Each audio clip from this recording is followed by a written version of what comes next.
I was thinking about doing a bit of a subdued video, but it's not going to happen.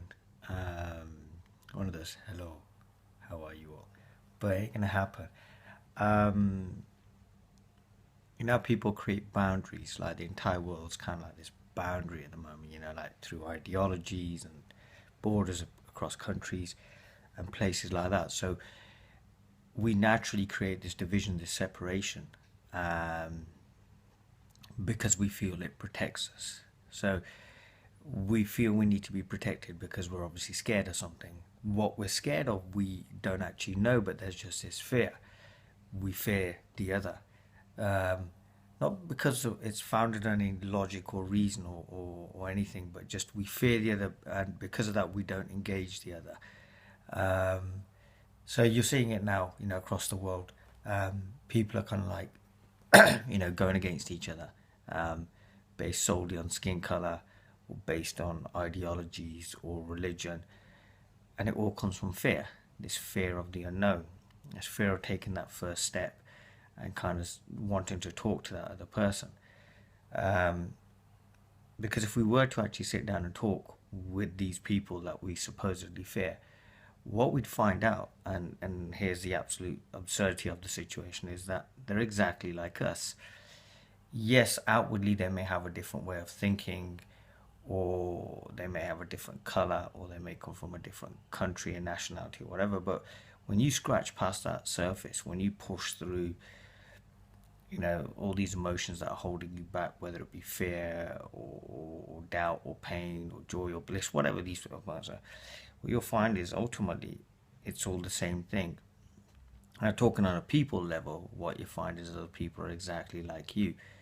They have and they want the same thing as you, because really you're not that original. We're all pretty much the same. The diversity which is on the surface is really just an invitation for you to kind of dive deeper and discover what you truly are. So these boundaries that we set, they're limiting, but at the same time, when seen, they can actually be quite liberating as well, because it's an opportunity at every turn, um, to see what really is, what truth actually is. So these great tectonic plates that we've created, and these ideologies, and these countries and these races that we've created, if we were to come at it from a positive viewpoint of its diversity, let's celebrate the fact that this oneness is manifested in so many different ways, then the constant invitations that are there on a daily basis in our lives, whether it's through color, creed, nationality, religious thinking, would all be invitations to go back home and go back into what you truly actually are.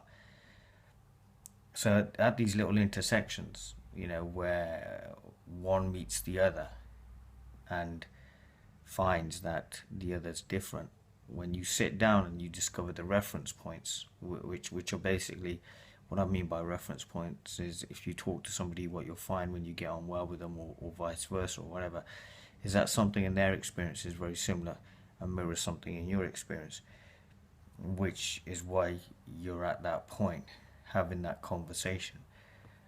What you'll find is you'll resolve a lot by talking to another, because in talking to the other, you are really kind of, in a sense, talking to another version of yourself, of this one self that's manifesting in so many kind of different ways.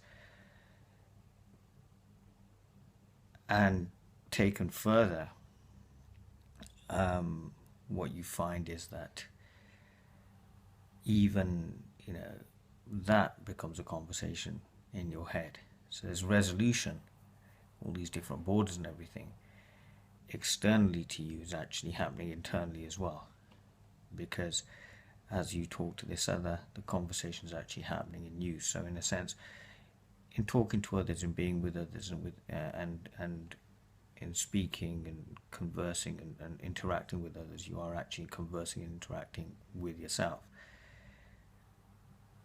And I know that sounds a bit far out, maybe, but the reality is all conversation, all everything happens inside you. which is why when you're talking, it's only really ever to yourself. And when you're reminding others of this reality, this truth, it's actually only yourself that you're reminding. So it becomes a bit of a crazy kind of situation. But I was in a coffee shop a couple of days ago, and I was talking to this gentleman who's ex-army, and we somehow ended up in this great conversation. And somebody said something like, sometimes the craziest people are probably the most sanest people, because they actually they actually have a real kind of great take on life. They actually see it for what it is. You cut through the crap and the drama. This is very similar to the Hans Christian Andersen tale of the Emperor with no clothes. What reality is actually pointing. What pointers are is actually pointing to reality all the time, and sort of like saying, well, this is what's real. This is what's real. This is what's real. And that's something that's happening inside you, and that's something that's happening outside you, externally in the world. And those moments where that pointing happens are those boundary points, are those reference points, are those bits, of the day where something's slightly left field, something out of the way, or that political ideology that you fear, or that race of people that you fear, or that religion that you fear. If you were to sit down and actually confront your fear and your pain, then it won't have power over you. And if it has no power over you, then living actually occurs.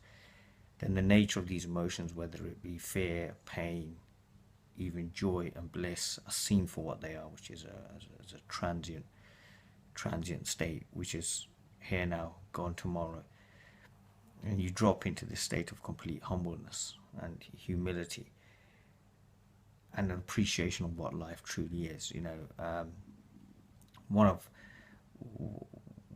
the greatest arrogances of man is man actually believes man is in control, when in fact nothing is further from the truth. We don't honor the divine spark within us or anything higher than us. We believe we are the alpha and omega of it all, and that does hold in certain situations, but only when there's a true understanding, because within the alpha and omega there has to be, in a sense of true humility.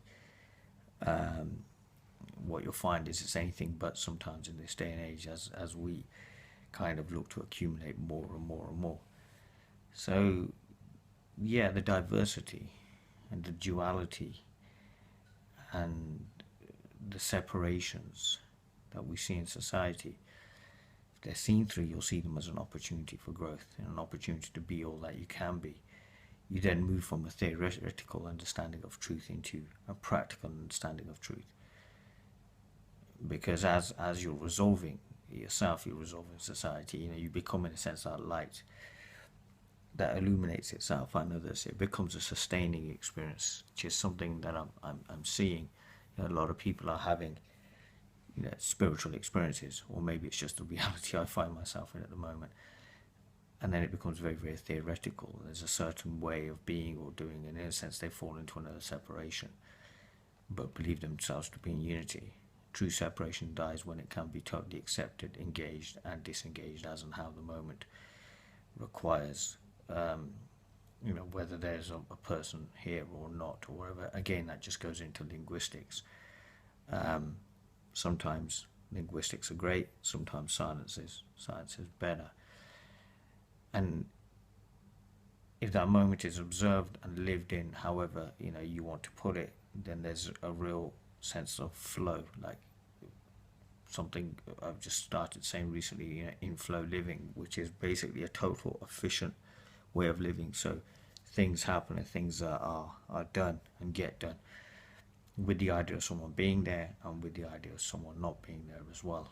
It moves as and how it needs to, and in that sense it's total and utter efficiency. And that's true living, that's true birthright, that's true how it should be done. So yes, getting back to boundaries, love them so much that they disappear, and they're just there and not there as well simultaneously. It's a resolution of that place that Rumi talks of when he says, beyond these ideas is a field, I'll meet you there.